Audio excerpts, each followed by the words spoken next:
You're listening to the Corbett Report. CorbettReport.com. Welcome, my friends. Welcome to another edition of the Corbett Report. I am your host, James Corbett, podcasting to you as always from the sunny climes of Western Japan on this 26th day of November 2011. And as always, I would like to invite all of the listeners to check into my website, CorbettReport.com, for previous episodes of this podcast, as well as articles, interviews, and videos that I've created and conducted in the past. And I would like to once again thank all of those listeners who make this Corbett Report possible with their support, because once again, this is independent alternative media that cannot function or flourish without your help. So to all of those listeners who have either purchased my 2009 video archive DVD or subscribed to the Corbett Report, signed up for a 100 Japanese yen per month monthly donation, I wholeheartedly thank you for that, because I truly could not do this without you.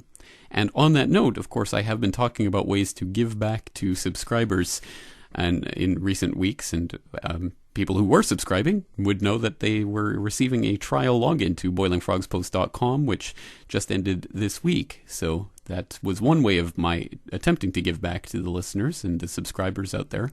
But now I am about ready to launch an incredible new feature of Corbett Report, which I'm extremely excited about. I'm working on it behind the scenes, and I'm quite excited about it.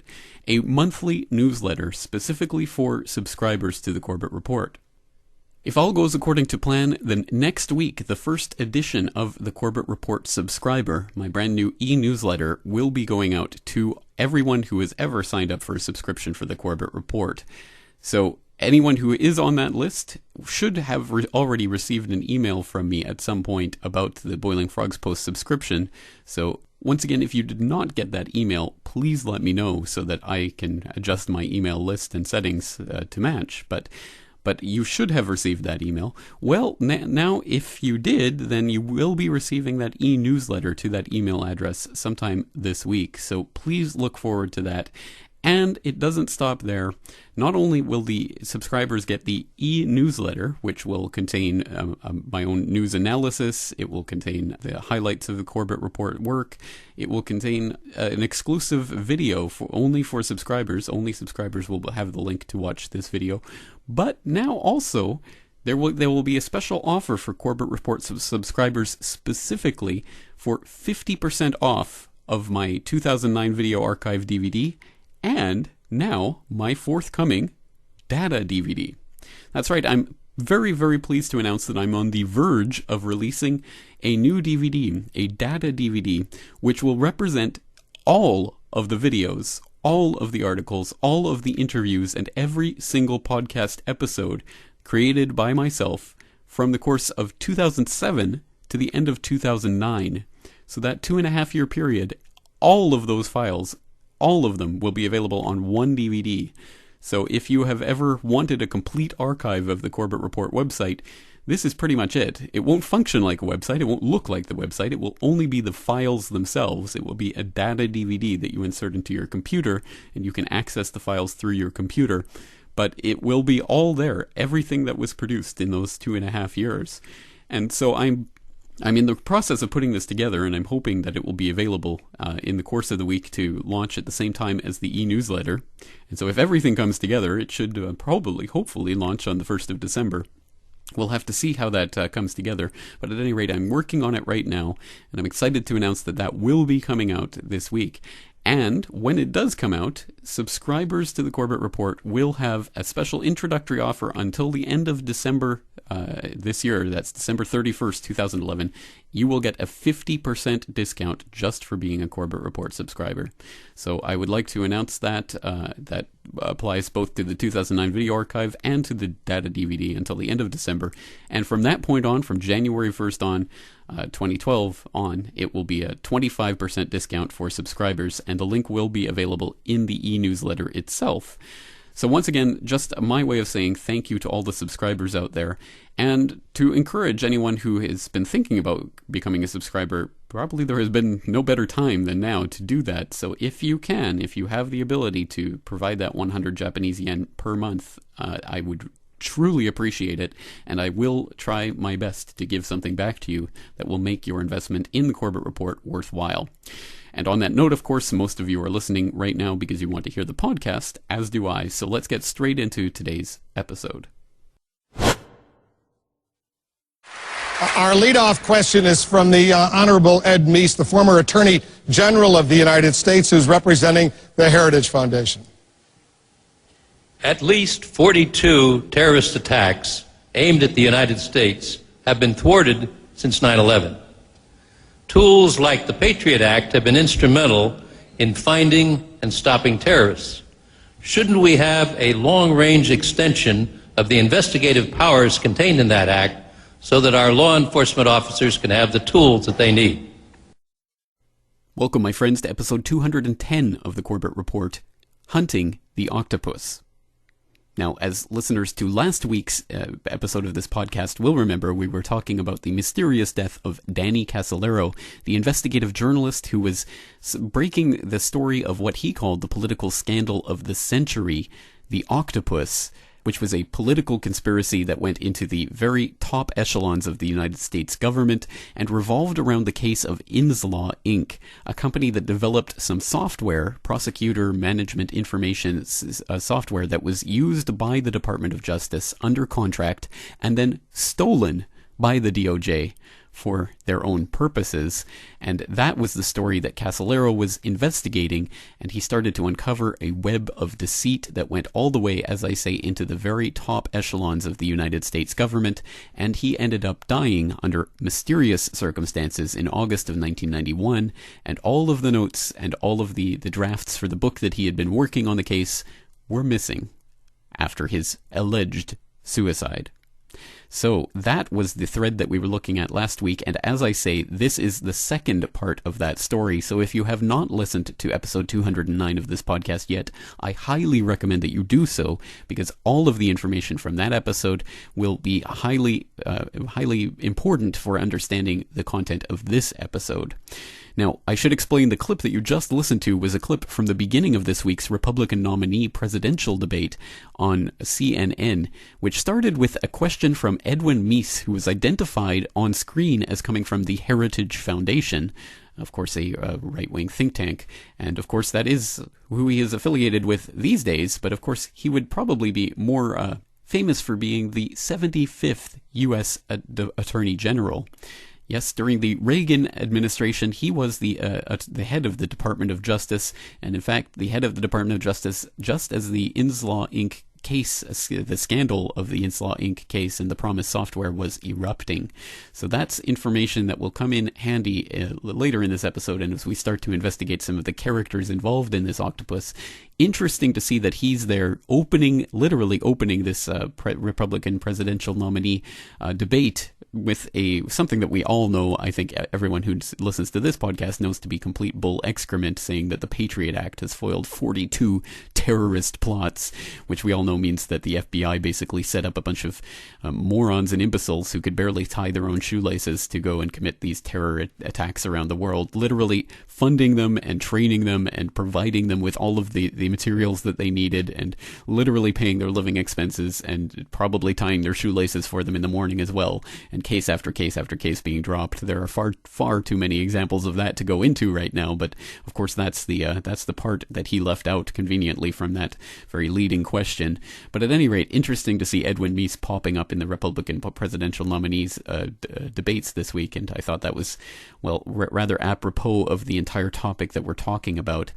But as I say, this entire case revolves around the case of the Promis software being stolen from InsLaw, Inc. by the Department of Justice. And in order for you to get a better handle on the proceedings, the way that those the rulings and counter rulings and appeals and all of that played out over a period of several years, I will include in the documentation for today's episode some links to some Washington Post editorials that span the years 1987 to 1993, talking about the InsLaw case and basically pointing out all of the twists and turns.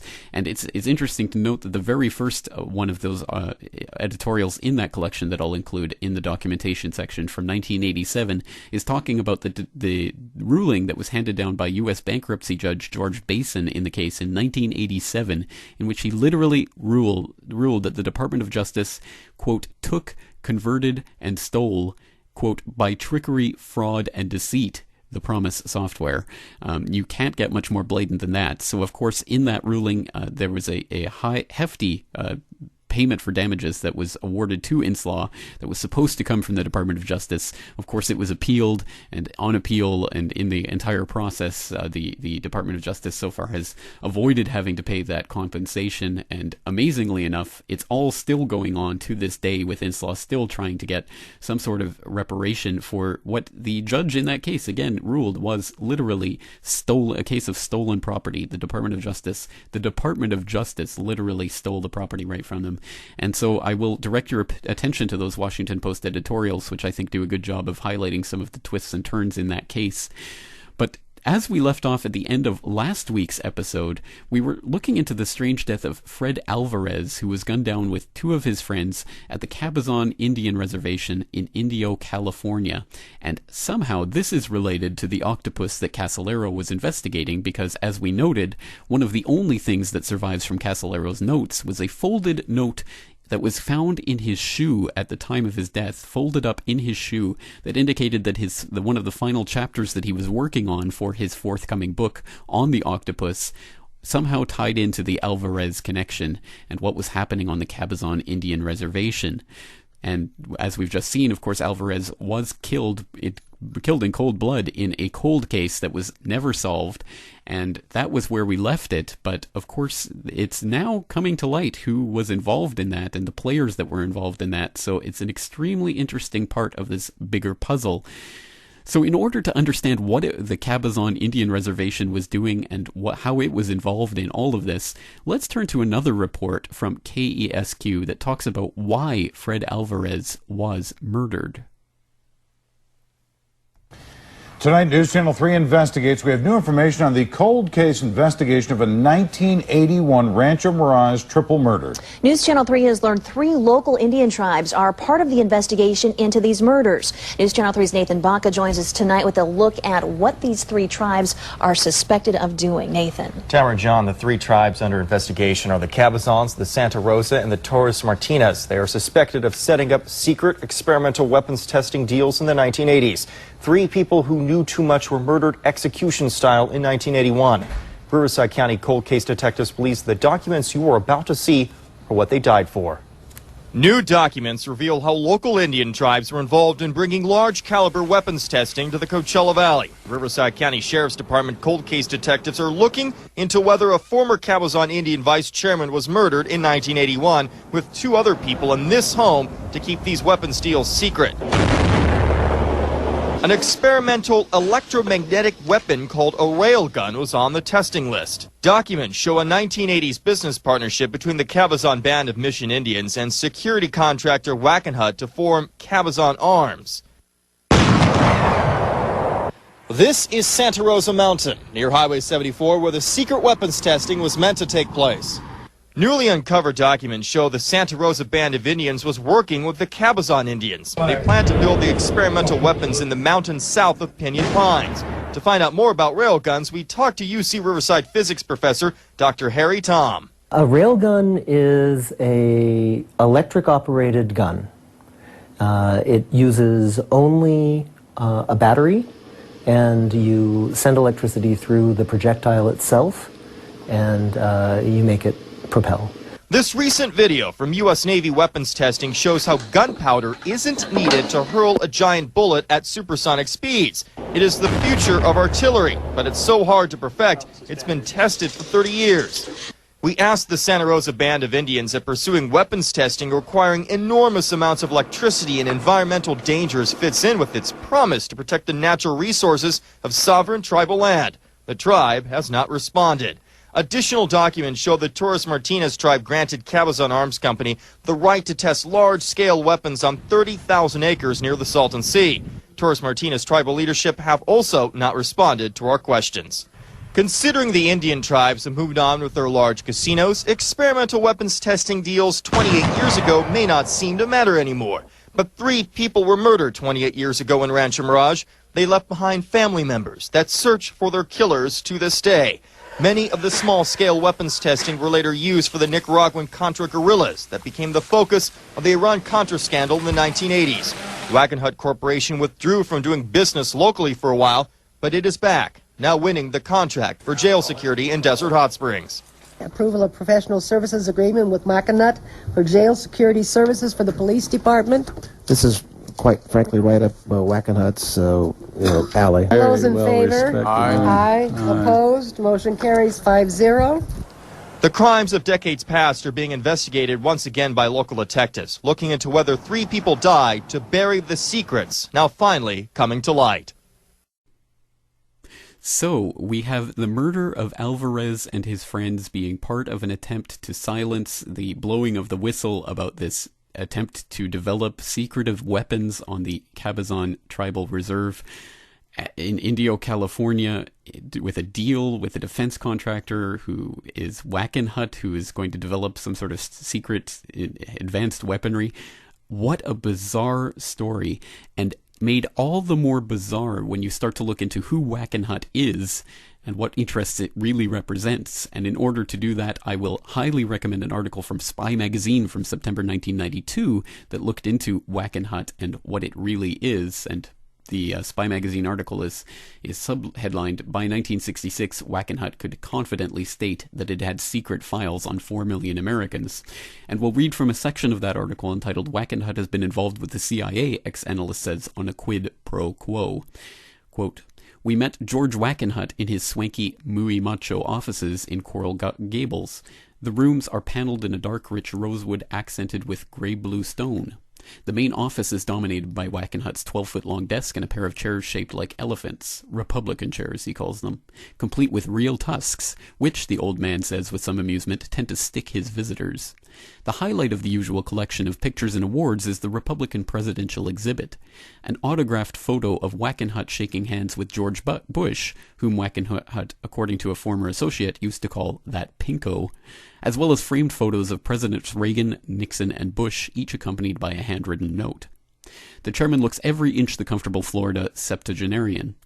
The day we spoke, his clothing ranged across the color spectrum from baby blue to light baby blue, and he wore a lot of jewelry, a huge gold watch on a thick gold band, 2 massive gold rings. But Wackenhut was, at 72, quick and tough in his responses. Near the end of our 2.5-hour interview, when asked if his company was an arm of the CIA, he snapped, no. Of course, this may just be a matter of semantics. We have spoken to numerous experts, including current and former CIA agents and analysts, current and former agents of the Drug Enforcement Administration, and current and former Wackenhut executives and employees, all of whom have said that in the mid-1970s, after the Senate Intelligence Committee's revelations of the CIA's covert and sometimes illegal overseas operations, the agency and Wackenhut grew very, very close. Those revelations had forced the CIA to do a house cleaning, and it became CIA policy that certain kinds of activities would no longer officially be performed. But that didn't always mean that the need or the desire to undertake such operations disappeared. And that's where Wackenhut came in. Our sources confirm that Wackenhut has had a long-standing relationship with the CIA and that it has deepened over the last decade or so. Bruce Berkmans, who was assigned to the CIA station in Mexico City, left the agency in January 1975, putatively, to become a Wackenhut International Operations Vice President. Berkmans, who left Wackenhut in 1981, told Spy that he had seen a formal proposal George Wackenhut submitted to the CIA to allow the agency to use Wackenhut offices throughout the world as fronts for CIA activities. End quote. Well, I'll let you continue reading that extremely fascinating story, and as a side note, I'll throw in a link to to my own report on CIA front companies from BoilingFrogsPost.com, which of course gets into the whole concept of CIA using fronts as part of their, well, dirty dealings around the world. But extremely interesting to note that this Wackenhut that's involved in this Cabazon Indian reservation deal is also working with the hand in glove with the CIA. So again, the interest here is extremely, well, interesting. At any rate, so this story is starting to expand and expand and expand, and we already know that it touches on such things as the Iran-Contra affair and the October surprise scandal with the hostages, the Iranian hostages, the American hostages in Iran in 1980-81 being released just as Reagan was being inaugurated, literally the same day, within minutes of his inauguration. The hostages who had been being held for over a year were suddenly released, and as we know now, that was part of a political deal that had been struck by Reagan's associates in order to make sure that Carter did not gain any of the political applause or laudations for that accomplishment, and that it all went to Reagan. So an extremely interesting part of that puzzle, and just adding up to a bigger and bigger and bigger spider's web. And it threatens to become so big that it's almost unwieldy at this point. So, in order to start parsing through some of this and see how it relates back to what we were talking about last week with Danny Casalero's investigation, we're going to be listening to an interview of someone named Sher Seymour. Sher Seymour can be found at arc-roundtable.com, and of course the link will be in today's documentation notes.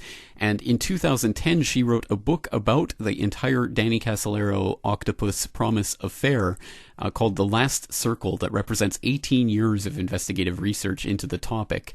And I will put in the caveat that I have not yet read this book, although there are a few sample chapters available for reading right there on arcroundtable.com. So again, I would suggest you go and check that out, and I will look into it further myself, of course. But let's listen to an interview that she gave at Coast to Coast AM back in December of 2010, in which she was talking about this Casalero case and how it ties into this Wackenhut Cabazon Indian Tribal Reserve case and the murder of Fred Alvarez. Sher Seymour, you did not know Danny Casalero. You did not know about the existence of something that he dubbed the Octopus, but you were working on what turned out to be your own tentacle of sorts. Tell me how you got started on it, and then we'll look at the bigger picture of who the Octopus was. All right. I was a reporter in Mariposa, California. Mariposa is a community of at that time, about 1,500 people, 15,000 in the county. And it was located in the Sierra Nevada foothills at the base of Yosemite National Park. And this was in mid-1980s. And I was essentially covering court appearances, and I had the Sheriff's Department beat and so on and so forth. And I learned about a drug trafficking problem in our community. And it was very, very... it was a huge drug trafficking problem all over Mariposa and adjacent counties all over Central California. And these little planes were flying into the airports in all these Central California counties and bringing drugs in from Latin America. At that time, I think part of it was cocaine being grown in Peru. It was being processed in Colombia and being distributed out of Costa Rica. And this went on for about 10 years. And finally, some honest sheriff's deputies and some grand jurors got together, formed an organization called Decency in Government, and incorporated that organization and filed a lawsuit against the Attorney General of California, against the FBI director, against the governor of California for dereliction of duty, for allowing this drug trafficking to go on in that area.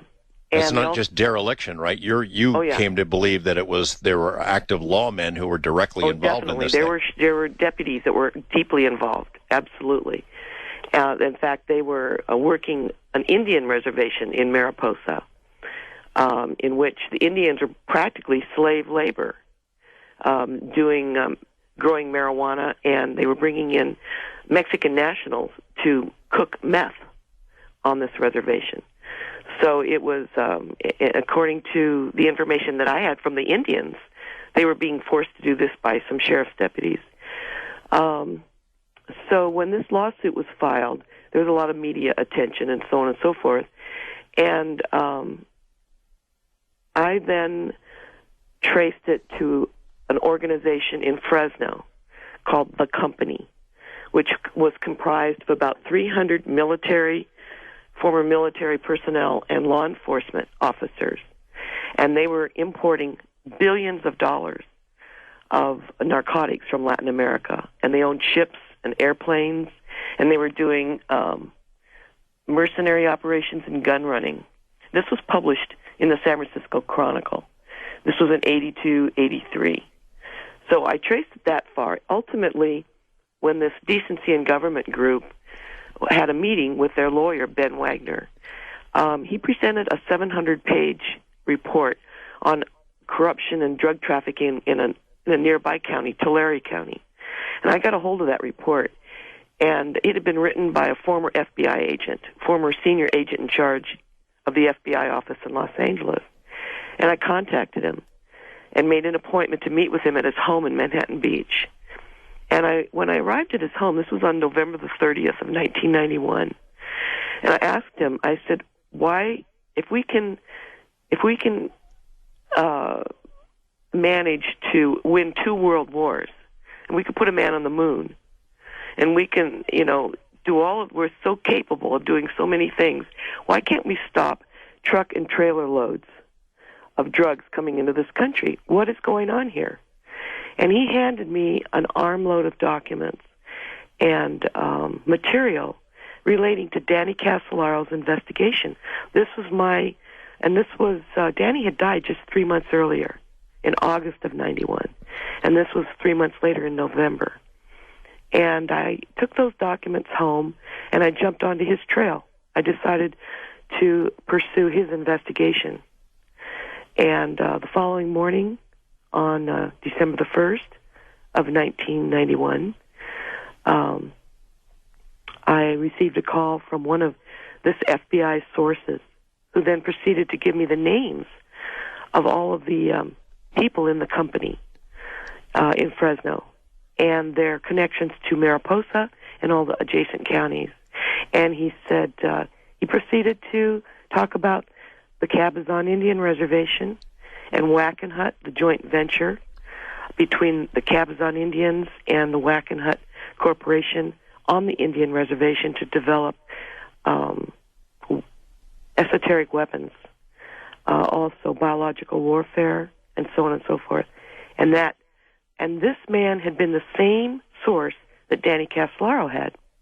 And I got a hold of Danny's phone bills for July 1991, the month before he died, and I called the people that he had called and started talking to his sources. And I ultimately talked and met with Robert Booth Nichols at his home in Sherman Oaks. And so I spent several years after that following that trail. Well, I'll tell you what, why don't we paint the big picture here of the Octopus, because you're talking about the company as this group in California, ex-lawmen, intelligence guys who are running a drug operation, but that was just one tiny part of a much bigger picture, right? Yes. From what I learned over 18 years, in my opinion, the Department of Justice is the head of the Octopus. And I believe that when Danny said to his friend, when he was heading out to Martinsburg, West Virginia, in August of 91, that he was heading out there to bring home the head of the Octopus. And again, he was tracking a Department of Justice official and his connection to the Cali cartel. I believe that he was right way back then, that the Department of Justice is the head of the Octopus, and certainly was back in the 1980s. Well, it's not a sanctioned department kind of a thing. You're talking about people within the department, at least back then, right? Yes, yes. But it also involves Department of Justice, but other agencies, intelligence agencies, and folks all over. Yeah. These, as I said, the crux of my story is the fact that the head of the Organized Crime Task Force and the FBI were wiretapping MCA executives who were connected to the Gambino crime family.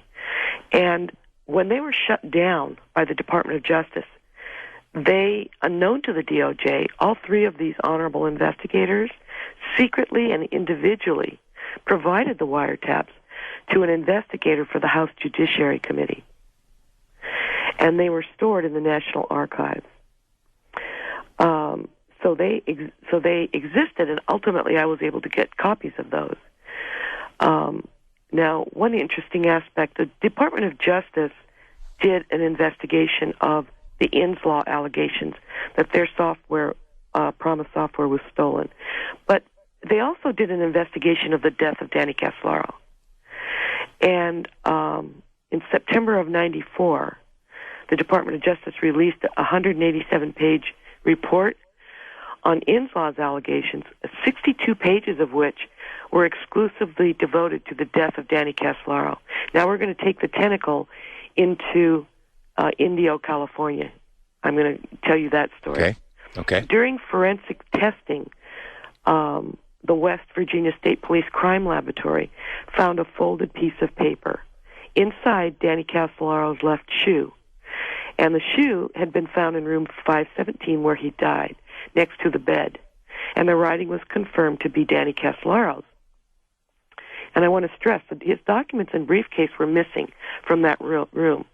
But the note hidden in his shoe contained an outline for a chapter of his book, which he titled Behold the Pale Horse. And in the note, he discussed, amongst other things, the Cabazon Indian Reservation and Fred Alvarez. Now, the note clearly indicated that Danny was interested in the Cabazon-related triple homicide that occurred in Rancho Mirage in June 29th of '81, in which Cabazon tribal leader Fred Alvarez and his friends Ralph Boger and Patty Castro were executed by a mafia hitman. Danny had been planning to travel to Indio to investigate this triple homicide, and this execution, this triple execution, occurred because Fred Alvarez was planning to go on July the 1st, the following day, to a lawyer to expose and document what was taking place out there at the Cabazon Indian Reservation. And I'd like to stress here that what transpired in Indio, California, during the time of this Cabazon Whack and Hunt joint venture, subsequently became the subject of investigations by the U.S. Department of Justice, the House Judiciary Committee on InsLaw, U.S. Customs, the Royal Canadian Mounted Police, FBI, and police agencies, and media worldwide. So this was a very highly publicized and investigated incident. Let's fill in some other blanks here as well. The Cabazon tribe is a very small tribe in Southern California, a very obscure tribe, an obscure sort of reservation, but it became a gold mine when it decided to go into the casino business. And eventually what happened at the Cabazon reservation became the model and allowed for the vast expansion, a multi-billion-dollar industry today of Indian gaming, right? Totally. You just said the whole thing right there. The seed money for the Cabazon casino originally came from a mafia member of the Gambino crime family. And this is according to a San Francisco Chronicle article that wrote about that. And the Cabazon casino was the first casino in California, as you pointed out. So, and Fred Alvarez was opposing this because it was being funded by the mafia. Well, in addition, I should say, and this is from reading your book, The Last Circle, as you point out, I mean, there's a lot of other stuff that was going on this reservation because of the gaming industry that took roots there. The U.S. Supreme Court essentially declares that reservation and all Indian reservations to be independent nations, right? Where whatever goes on there, that's their business, it's not our business. They were sovereign nations, and this is why Wackenhut chose Cabazon Indian Reservation to develop weapons there and to test and develop weapons. In fact, they were actually going to manufacture, there were many proposals put out, and Robert Booth Nichols, our man over here that was talking to Danny Casolaro, that was tied in with MCA Corporation, he was in on those proposals at Cabazon to develop this weaponry. He was a machine gun importer-exporter, and he had the permits, and he obtained permits to demonstrate sniper rifles and night vision goggles to Contra leaders at the Lake Coahuila gun range in Indio. This was all sponsored by the Cabazon Indian Reservation administrator and Wackenhut. And on September 10th, 1981, which would have been June, July, August, about 4 months after the death of Fred Alvarez and his friends, there were two Nicaraguan generals that came to that demonstration. One was Eden Pastora Gomez, known as Commander Zero, and one was Jose Curdel, known as Commander Alpha. And they were there along with the security chief for Cabazon, which was Jimmy Hughes, which I'm going to go into that in a moment, which was sure. he was subsequently arrested for the execution of Fred Alvarez and his friends. And he was moonlighting on the side as a mafia hitman at the same time. Okay, just to recap, I don't mean to interrupt you, but just to keep the audience with us here, because it's a lot to absorb. This Cabazon tribe is the first to establish its own casino operations. It leads to a court decision that says Indian reservations are indeed sovereign nations. It means that people like Booth can go there and experiment with weaponry and basically be outside the scrutiny of people like the press or government agencies or lawmen. So suddenly you start seeing Danny Casolaro sees all these connections that someone figures out, hey, Indian reservations are a great place to pursue all sorts of skullduggery. We can be there with our mafia friends who are making money in the casinos. We can test weaponry. We can do all sorts of things. Yes. And Danny wrote several proposals, book and article proposals, about what was going on out there at the reservation. This was very much a part of his investigation. The Fred Alvarez triple homicide cold case file was reactivated in late 2007, and this story comprises the last chapter of my book, chapter 25. When Rachel Begley, who was the daughter of one of the victims that was executed, his name was Ralph Boger, and he was Alvarez's friend. And she convinced the Riverside Sheriff's Department to reopen the case. And Detective John Powers of the Central Homicide Unit Cold Case Division was assigned to the case. And Rachel and John shared their findings, their investigative findings with me for 15 months. Ultimately, on September the 26th of 2009, and this was 28 years after the murders, Jimmy Hughes was arrested as he boarded a plane destined for Honduras at the Miami-Dade International Airport. Now, as I mentioned, Hughes had been employed as chief of security at the Cabazon Indian Reservation in 1981. And in 2009, he was being charged with 3 counts of murder and 1 count of conspiracy. He had a military background, right? Yes, he did. He was a ranger. And he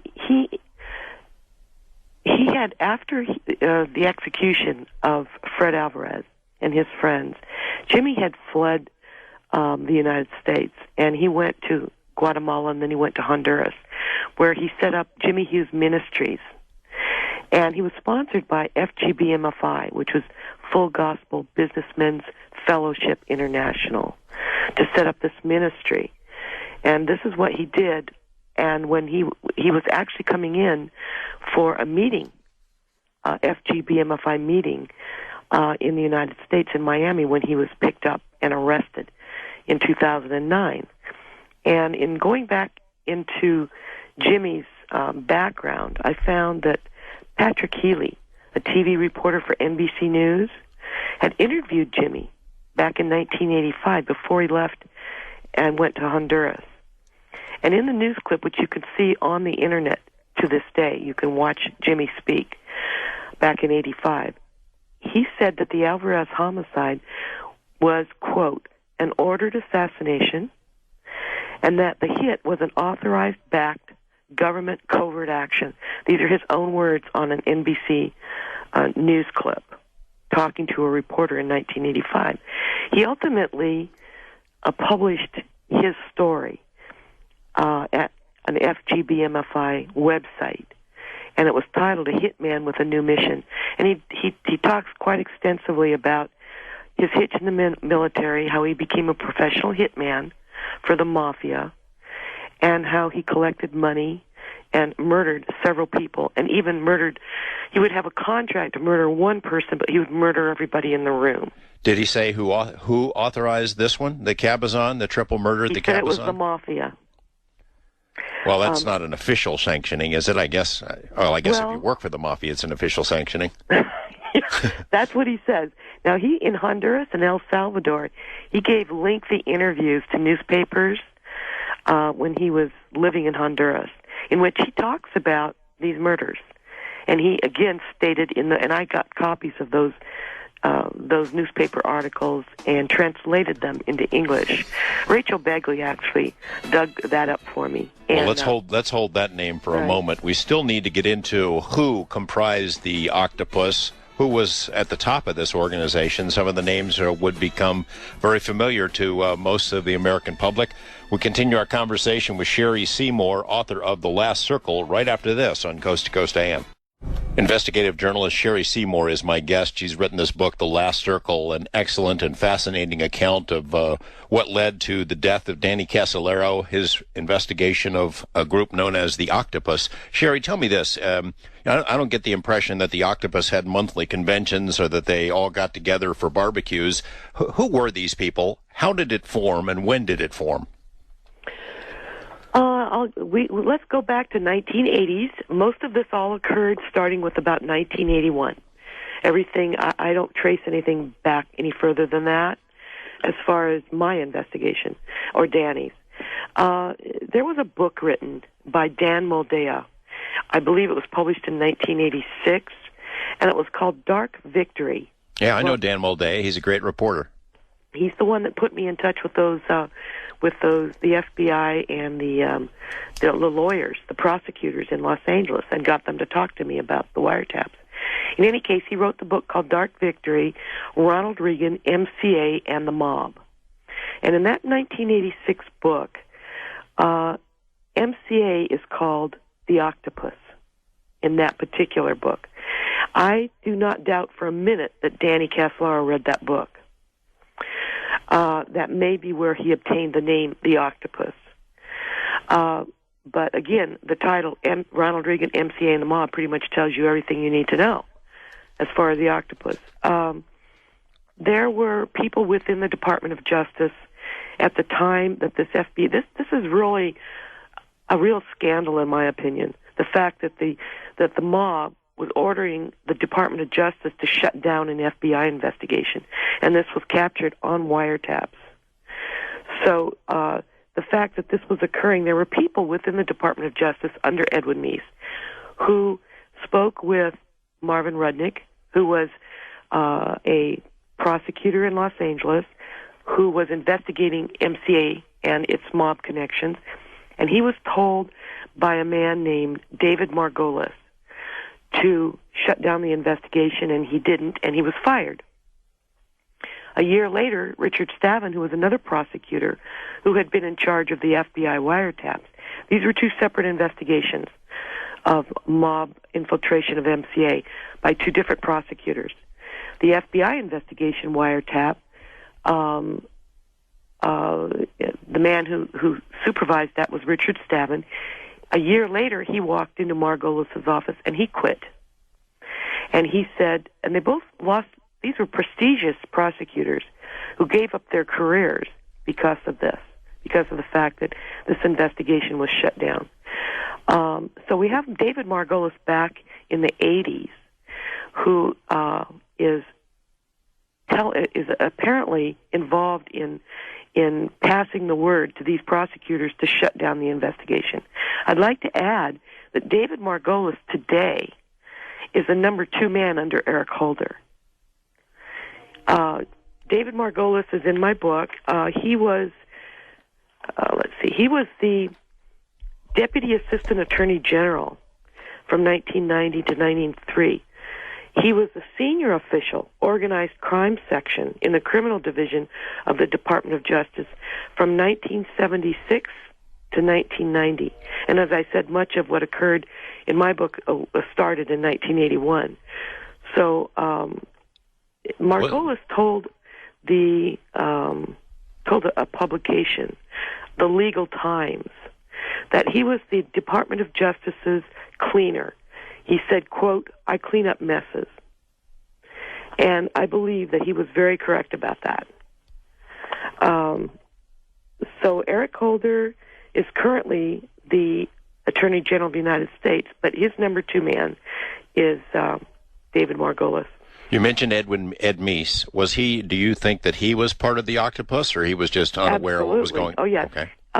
InsLaw had accused Edwin Meese and his crony Earl Bryan of stealing a modified version of the Promis software. And he sued them he sued the Department of Justice based on the fact that he believed that Edwin Meese was involved in the theft of his software.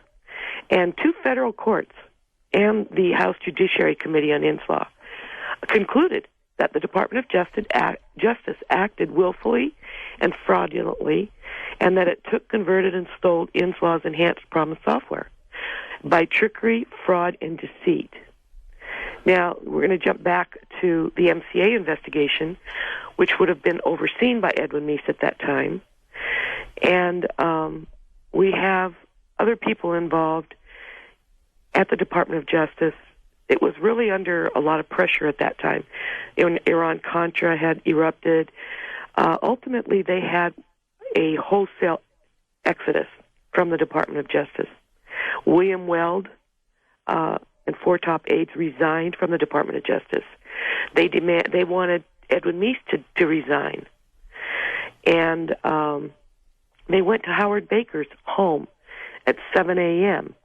In 1988, and said that if they didn't, March 30th, if he didn't fire Edwin Meese, they were going to resign. They were going to submit their resignations, and they did. Now we're going to connect Howard Baker here. Howard Baker was on the MCA. He was a former senator. He was on the MCA board of directors when Reagan was elected president. Then Reagan appointed him chief of staff at the White House. And Howard Baker was present as chief of staff at the White House during this investigation of MCA Corporation.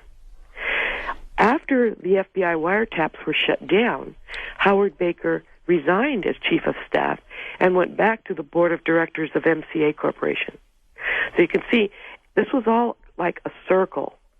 You know, you had all of these people from MCA connected to MCA, connected to Ronald Reagan, that were involved with the Promis software, and it all ties into a nice, neat little package.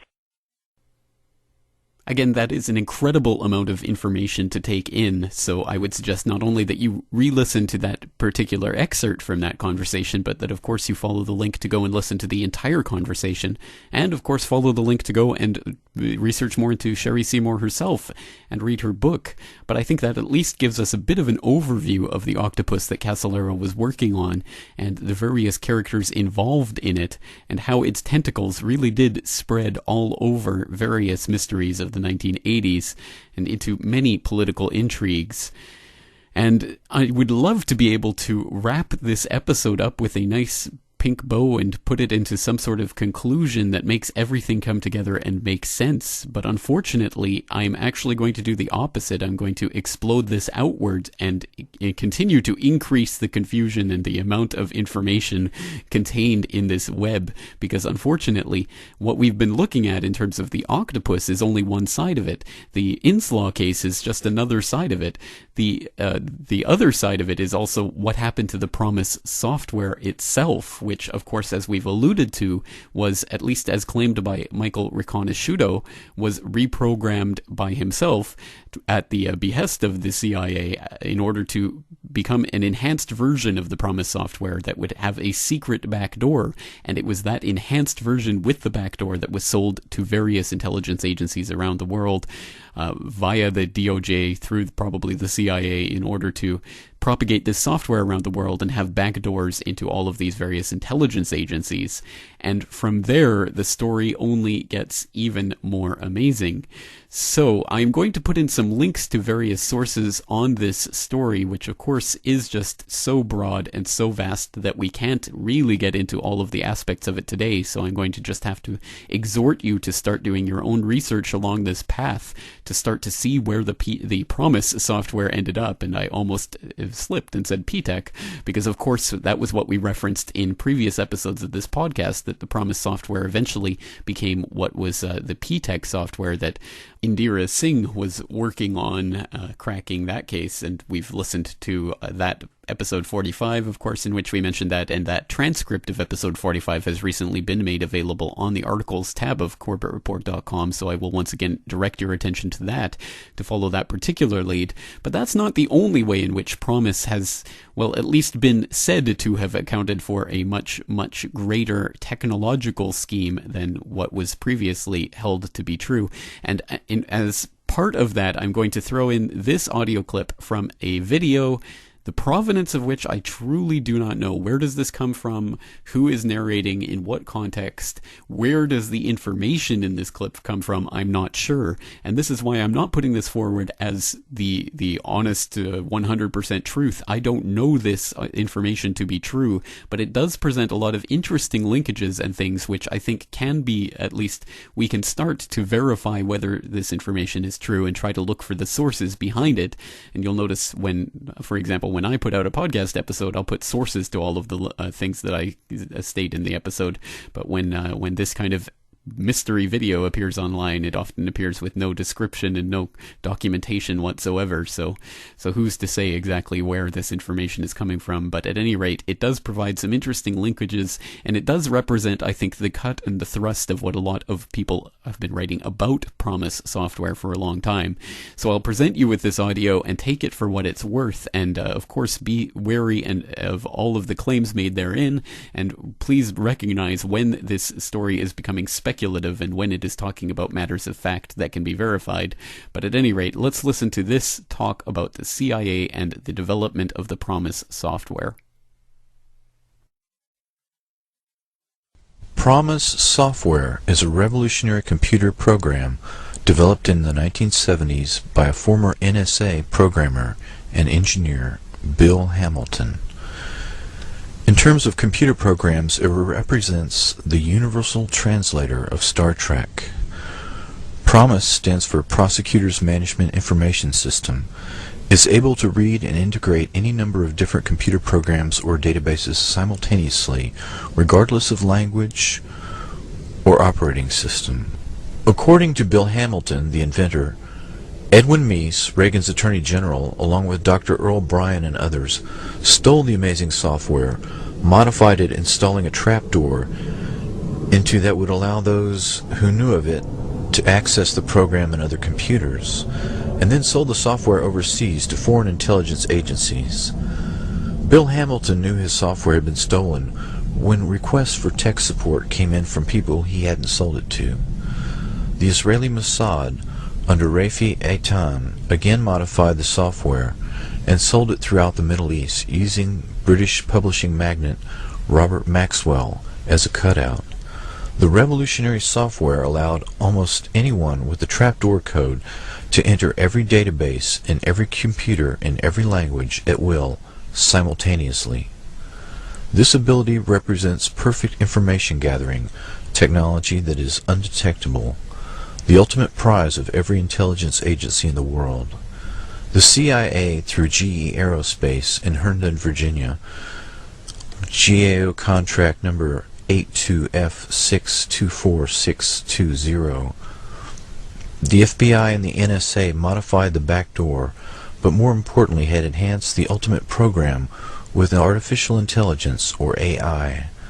The program, which came to be called other names such as SMART, had originally been capable of automatically and secretly drawing any information from any computer and all computers connected to the internet.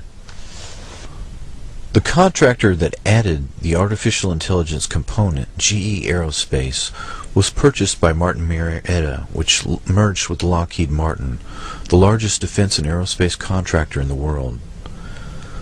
Ed Meese was not the only one who recognized the potential promise in Promis. Democrats had their own moves. Jackson Stevens is a presidential kingmaker, a lifelong supporter of George Bush, an Annapolis roommate of Jimmy Carter. The billionaire Stevens' firm, Systematics, later Axicom, had mated the illegal software with banking software. In the late 70s and 80s, Systematics handled roughly 70% of all electronic banking systems in the U.S.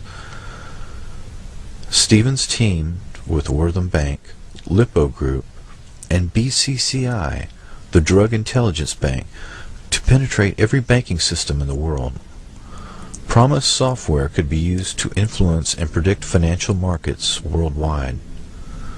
When Clinton was out of funds during his campaign, it was Jackson Stevens that loaned him $3 million to keep it going. Herbert Pug Winnecourt, CEO of DynCorp from 1989 to 1997, is a PhD mathematician from Harvard, where the mathematical breakthroughs using block modeling gave rise to artificial intelligence. In the 60s, Winnecourt did research for the DoD on the causes of inner-city unrest in the wake of the 1967 Detroit riots. DynCorp was heavily involved in the evolution of Promis software. Winnecourt is a member of the board of the Harvard Endowment, which is not a benevolent university fund, but an aggressive predatory investor with $19 billion in assets invested in a hub-subsidized housing, high-tech defense operations, and George W. Bush's failing oil company, Harken Energy. The Harvard Endowment saw its holdings skyrocket in the last decade, making 33% in 1999. That was the same year HUD announced a manual adjustment to reconcile a $59 billion accounting shortfall between its accounts and the U.S. Treasury account. Geomatics is a company at the heart of the Canadian space program and associated with Lockheed Martin. Geomatics uses remote sensing from space to locate natural resources such as oil, precious minerals, and other commodities. In the commodities market of the world, this kind of perfect information is the ultimate tool to predicting and controlling markets. Remote sensing can closely estimate the size of harvests of agricultural commodities such as coffee or oranges. Perfect information on the size of the orange harvest translates potentially to millions of dollars in the U.S. commodity markets alone. Exploration for oil and gas can be very expensive, but advances in imaging technology, GPS global positioning systems, and remote sensing technologies have advanced light years over the last few decades. This situation is custom-made for enhanced Promis software with backdoor technology. What better way to map and inventory the world's resources but by making each nation pay for it? Promis software makes it possible to compile a worldwide database on every marketable natural resource. Artificial intelligence enhanced Promis-based programs would be the perfect setup to make billions of dollars in profits by manipulating the futures trade in, for example, a rare metal like tungsten, or exploiting a sudden surge in the price of gold and platinum. The Royal Canadian Mounted Police, RCMP, were sold Promis software to use in their intelligence gathering operations, and began to suspect that their copies may have been altered, and possibly all of their files were transparent and had been so for some time. The RCMP had been given their version of Promis by the Canadian Security and Intelligence Services, CSIS, which was created with the assistance and direction of the CIA. RCMP investigators stated that they and the CSIS had a rivalry similar to the one between the CIA and FBI. and questioned whether any intelligence agency created by the CIA could be completely loyal to its native country. They further stated that they knew that the NSA had compromised their communications equipment. The Canadians put out a report that friendly nations were stealing sensitive technology, particularly related to aerospace, biotechnology, chemicals, communications, information technology, mining and metallurgy, nuclear energy, oil and gas, and the environment. The doctored versions of Promis software were acquired from both Robert Maxwell and Dr. Earl Bryan. Bryan is a medical doctor who founded Hadron and had been involved in shady dealings with firms connected with disease research, cytology, and biotechnology. Hadron is at the heart of the U.S. government operations involving biowarfare and vaccines. Ari Ben Menashe is Israel's top spy, who in reports was linked to Iran-Contra scandal and the October surprise that led to Ronald Reagan's election in 1980. Promis software is described in his book, Prophets of War. The inventor of Promis software hired Army CID investigator Bill McCoy to investigate the theft, but the famed investigator, who had broken many of the Army's biggest cases, was found dead of a heart attack. Within 48 hours of his death, McCoy's body was cremated, and 2 days later all of his files, furniture, and personal belongings had been removed from his home. His home was then painted and sanitized. The Promis saga leads to more than a dozen deaths, many of which share the same pattern.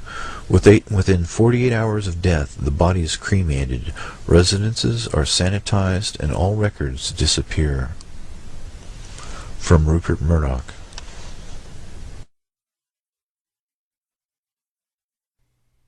Again, a fascinating story, and who knows to what extent all of that is the case, although I think we can all imagine that something like that has been at work for a very long time, and we can certainly understand how these types of systems, these backdoors, are implanted in various software in order to have that effect, and how we know that, for example, the U.S. government has backdoors into numerous software, and just as an example of that, I'll point you to a news story that came out just the other day on The Telegraph, although I get this from Cryptagon.com. Apple iTunes flaw allowed government spying for 3 years. And it says, quote, an unpatched security flaw in Apple's iTunes software allowed intelligence agencies and police to hack into users' computers for more than 3 years, it's claimed. A British company called Gamma International marketed hacking software to governments that exploited the vulnerability via a bogus update to iTunes, Apple's media player, which is installed on more than 250 million machines worldwide. The hacking software, FinFisher, is used to spy on intelligence targets' computers. It is known to be used by British agencies, and earlier this year, records were discovered in abandoned offices of it that showed it had been offered to Egypt's feared secret police.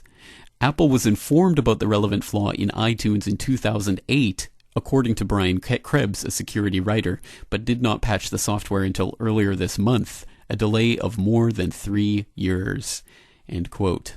So I invite you to look into that remarkable story and all of the things that are involved in a story like that, not just the police services, but Apple itself, which did not update its software to account for the vulnerability for 3 years, even though it was openly being used by the British intelligence agencies to spy on their targets. I mean, just an incredible story, and yet that is front page news on a mainstream news website. So if that's the story that we're being told, can you imagine how much more is going on behind the scenes? And unfortunately, with this type of information, we start to go down blind alleys, and there are lots of unsourced and unverifiable claims that are made in this area. So I urge caution when people start pursuing this research for themselves. And of course, only trust and only use those sources that you feel have been proven and have fleshed out and are backed up with some documentation to your satisfaction.